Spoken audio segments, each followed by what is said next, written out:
Tie kungi jau vienalga ir darījuši arī citas lielas labas lietas. Muižkungs arī rūpējās par to, lai pie baznīcas būtu izglītot arī šie vietējie zemnieku bērni. Un 1741. gadā pie mācītāja Muižas tiek atvērta vecākā Kurzemes zemnieku skola. Un pirmie 6 puiši tiek izvēlēti, lai viņiem iemācītu saboksterēt burtus grāmatā un šo saimniecisko aprēķinu dzīvi arī iemācītos veikt. Par tiem kungu laikiem Aizpuces novada Lažas pagastā šodien liecina Muiža un Krāšņā baznīca, par kurām arī būs mūsu stāsts.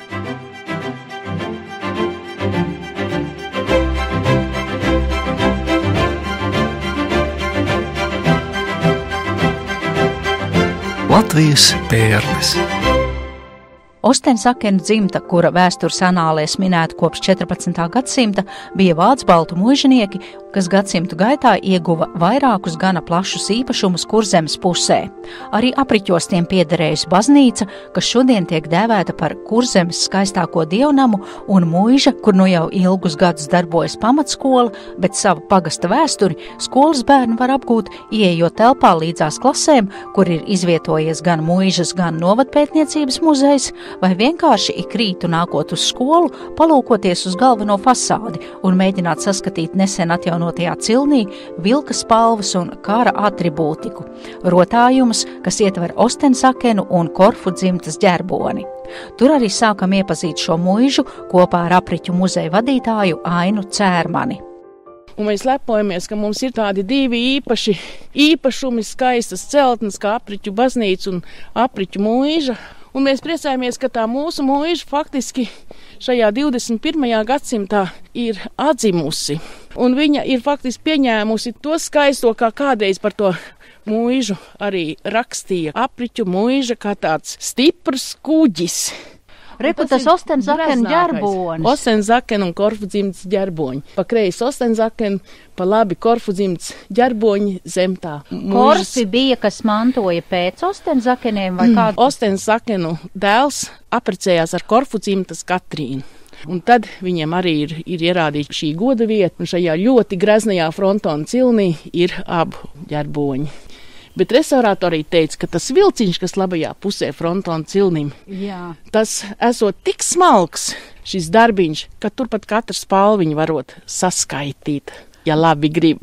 Bet tas ir oriģināls, kas ir atjaunots, vai tas ir mūsdienu skatījums? Tas ir oriģināls atjaunots. Jā, tas ir oriģināls. Mēs esam pie Muižas galvenās ieejas durvīm, un šis lievens, kurš ir faktiski atgūst savu vēsturisko veidolu, bet no kura vairs nekas nebija autentisks palicis. Ir sakārtots un ir skaists, un tādu mēs viņu redzam no pagājušā gada 1. septembra, un par to mēs esam ļoti pateicīgi savai pārvaldes vadītājai Mārai, kura rūpējas katru brīdi, lai šis arhitektūras piemineklis būtu tāds kāds, cik labi varam uzturēt šodien to.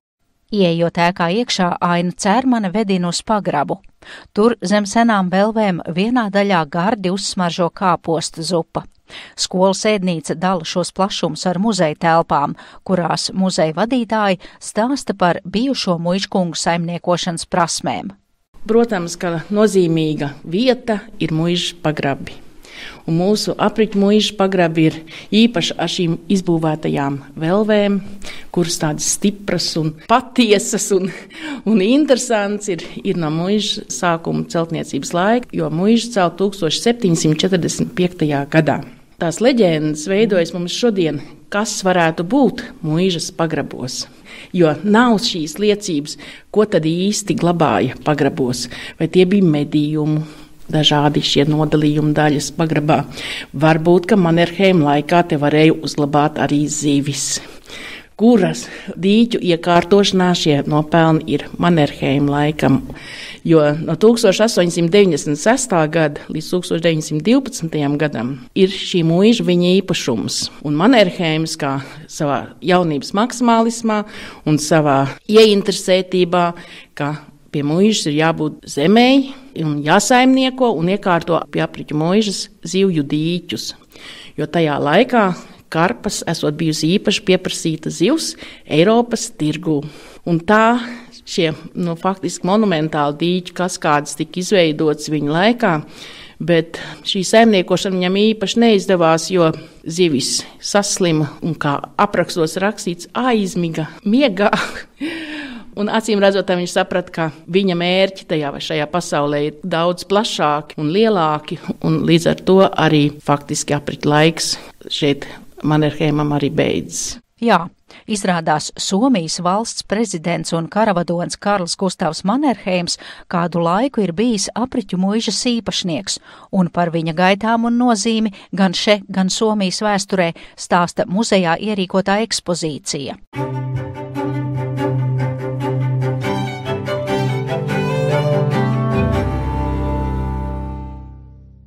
Bet, turpinot apgaitu pa pagrabu, interesantiem ir iespēja aplūkot sendienu manteļskursteņa muti. Tie pagrabi jau ir bijuši arī īpaši ar to, ka šeit muižas laika apkures sistēma.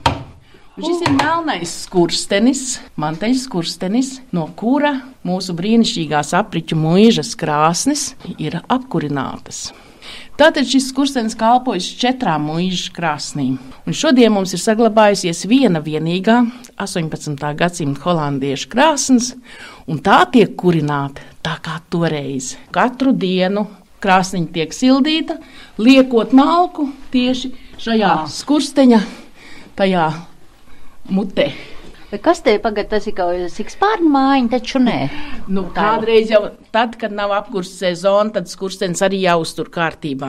Un tā ir simboliskā raganiņa, kur ar savu slotu te uztur to kārtību un viss notiek. Te pustumsā nevar saprast.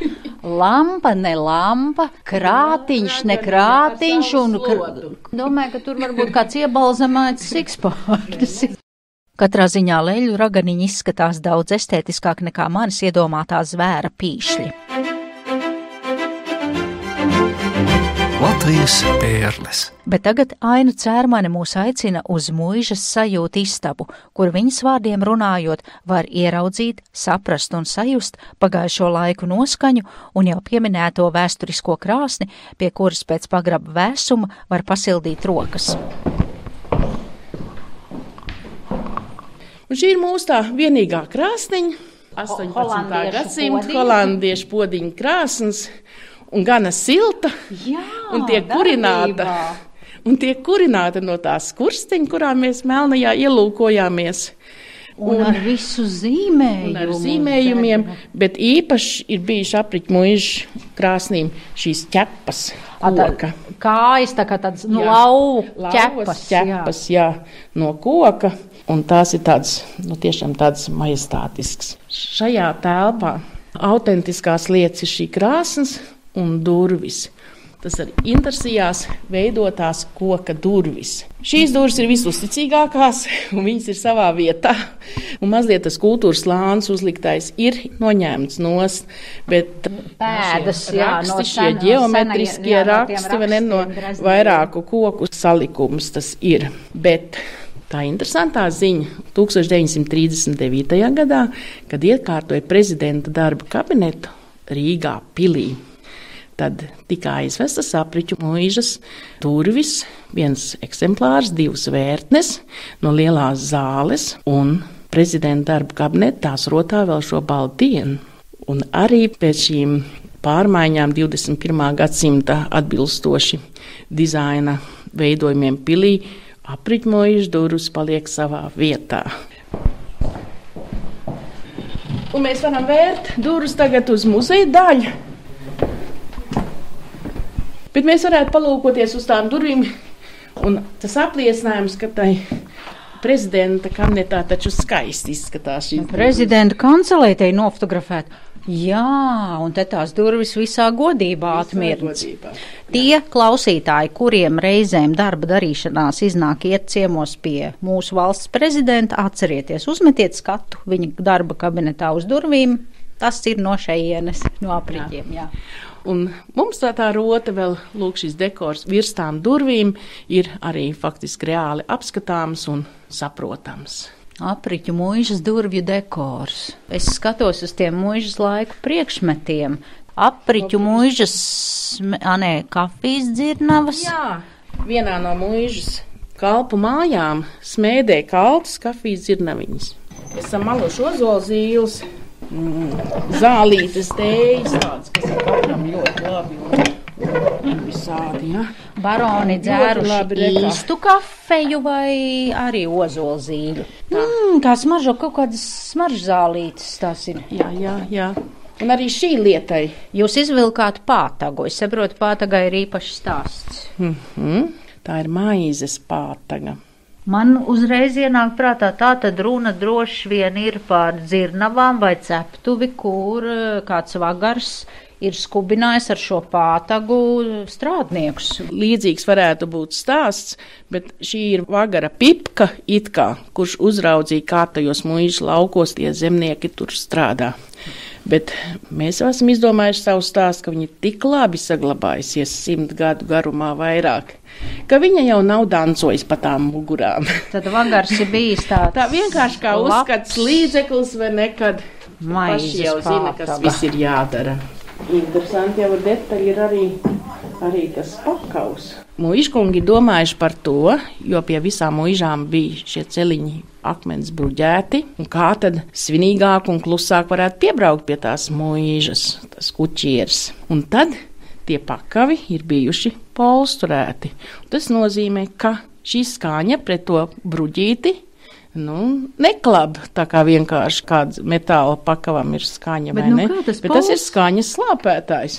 No kā tas polsters ir taisīts? Gumija izskatās. Bet tā gumija tad ļoti cieta, bet es varu laika gaitā arī pārkopot. Droši vien. Vai polsterēti pakavi te apriķu zirgiem bijuši? Jāpiebilst, ka gan pakavu, gan citus muzeju priekšmetus, gan pašu muižu un baznīcu var aplūkot internetā radio mājaslapā pie šī raidījuma apraksta.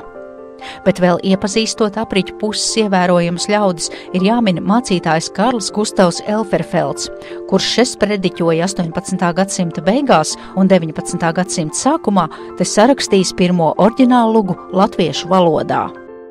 Pretī baznīcai ir magazīnas klēts, uz tās dēļiem tiek arī izrādīta pirmā luga latviski. Tas ir vēl pirms Adolfa Alunāna. Apsteidzot Dikļus, bet acīm redzot viņš, šis fakts arī nebija tā vēl nostiprināts tajā vēsturē, un tāpēc tiek uzskatīts, ka Dikļos pirmā teātra izrādīta, bet pēc šiem rakstiem mūsdienu šie pētnieki un literāti tomēr atzīst, ka Elverfelds ir uzrakstījis šo pirmo lūgu, tā dzimšanas diena. Jā, un te es arī ieraudzīju, kur rakstīts ir bijis apriķu mācītājs. Izglītībā ārzemēs viņš ir ieguvis, bet strādājis par luterāņu mācītāju apriķos. Viņam ir dzimšanas diena, ir īsāka skatu spēle, kas rāda baku potēšanas nepieciešamību, un lūgas nolūks ir cildināt mācītāju nozīmi un ieteikt ļaudīm baku potēšanu. Tad viņš ir zināms kā karsts latviešu aizstāvis, kā latviešu pirmais dramaturgs un oriģinālu lugu rakstnieks, un arī pirmā latviešu dziesminieka neredzīgā Indriķa Labvēles un viņa dziesmu apgādātājs. Jā, arī pirmais latviešu valodā izdotās dzejoļu grāmatas autors neredzīgais Indriķis ir dzimis apriķos, bet viņam ir jāvelta vairāk laika, un šajā ciklā būs jāveido atsevišķs raidījums.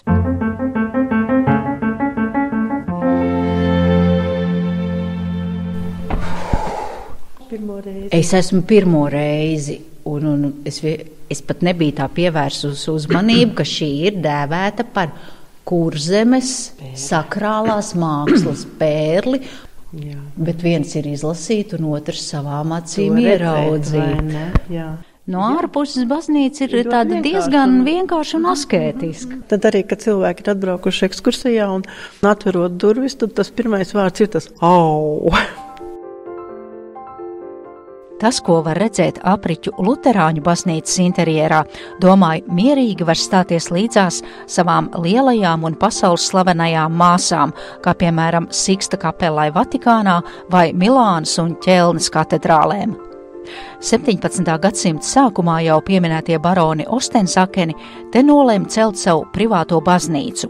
Šo rokoko un baroka stila celtni darināja vietējie namdari, kogriezēji un krāsotāji. Konkrēti viņu vārdi nav palikuši vēstures lapusēs, bet viņu roku darbs te ir bauda acīm. Vairāk par ēku stāsta baznīcas draudzes vecākā Gunta Smiltniece. Šī baznīca ir Ostensakena privātā baznīca. Un tieši tāpēc arī šī kunga loža, kur jūs redzat šeit labajā pusē, kur barons uz dievkalpojumu viņa nāca, atsevišķi pa stānu durvīm iekšā un kāp otrā stāvā un klausījās dievkalpojumu. Tur viņam bija atsevišķi sols un galds, un paskatieties, kur ir lodziņi, kur Ostensakens sēdēja un kur ir mācītāji. Mācītāja kanceli ir zemāk. Interjeras praktiski arī nav atjaunots no tiem laikiem. Ja neskaita to, ka 1938. gadā ar Kāļa Ulmaņa atbalstu tika piekrāsotas kādas tur dažas vietas griestos. Un tos izdarīja mūsu vietējie mākslinieki 1938. gadā. Bet baznīca visus šos laikus ir darbojusies gan kara laikā, gan pēckara, gan padomju laikos. Visu laiku šī baznīca ir bijusi kā darbojušas baznīca. Man tas tāds tradicionāls jautājums, kā es braucu uz baznīcu, tad es parasti interesējos padomju laikā, sakiet, vai jums te bija noliktava, jo vairums baznīcu, diemžēl tā ir noticis, bet tad šeit es saprotu arī ir bijusi draudze un notikuši dievkalpojumi padomju laikos. Un pateicoties Verai Muhinai arī ir šī baznīca nav aizvērta. Vera Muhina skaidrojums izcila Krievu tēlniece, skulptūras strādnieks un kolhozniece autore, un pateicoties viņai brīvības pieminekli nenojauca. Un tad, jā, viņa bija šeit atbraukusi, tā kā tas Veras Muhinas vārds mums šeit iet glāt līdzi, ka šī baznīca netika aizvērta ciet, netika ielikti nekādi, teiksim, graudi vai minerāli mēsli.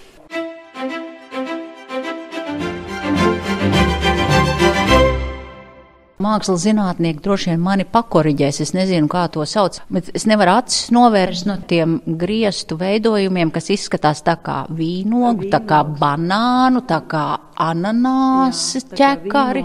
Un ananās, jā. Viņiem arī tā kā vēsturiski vai arhitektūriski ir tādi divējādas nozīmes. Viņi varētu būt kā tas velves noslēgums un arī kā dieva augļi. Nu jā, tā kā vīnogs vai ananās ar akanta lapām, kas ir raksturīgas barokālajam stilam, ir, tās akanta lapa formas un ziedu vies ir gan kancele, gan altāris, gan kungu loža un korintiešu kolonas. Te ir viss mākslas vēstures greznums vienā vietā, jā. Baznīca ir pārbūvēta, baznīca ir bijusi sākumā tikai līdz šai vietiņai. Te, kur ir šīs pirmās trepītes, tur bija pirmais altārs, tagad tas altārītis ir Ziemupes baznīcā. Ziemup ir arī Liepājas rajonā, jā. Un tas altārītis ir Ziemupes baznīcā. Un 710. gadā tika piebūvēts altāris un arī torņa telpa. Un ērģeles arī darbojās. Ērģelēm ir tikai 150 gadi. Skats arī kavējas pie greznajiem kroņlukturiem, kuri izrādās ir darināti pavisam nesen. Tas ir diplomdarbs, ko tēlnieku Oskara Mikāna vadībā ir gatavojuši Rīgas amatniecības vidusskolas audzēkņi. Bet kā autentisks sendienu liecinieks ir mācītāja krēsls, kas atrodas sakristējā jeb ģērbkambarī. Sakristējā ir vieta, kur mācītājs pārādīja. Pārģērbjās, arī pirms kādiem lieliem notikumiem, pirms kristībām, iesvētībām, laulībām, šeit jaunais pārs ienāk, šeit vēl viņiem iedod tās pēdējos norādījumus. Bet es nevaru acis novērst no tā krēsla te pie galda. Tas lūk ir no 17. gadsimta. Tās arī ir īstais, tas īstais mācītāja krēsls. Tas ir visos ruļļos ierakstīts mums kā inventārs arī, jā. Mācītāja krēsls, kas vienmēr ir atradies šeit sakristijā. Jā. Bet stabils tas krēsls, neļogās.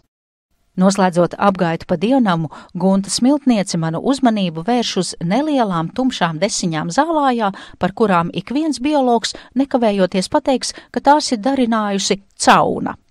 Izrādās, baznīcā jau labu laiku mājo šis zvērs, kuram nav nekādas cienības pret šo ēku un kurš savu tualeti iekārto gan pie baznīcas galvenām durvīm, gan uz ērģeļu plēšām. Mūsu cauni, kur jau gadus 40 vismaz jau es zinu, ka viņi te dzīvo.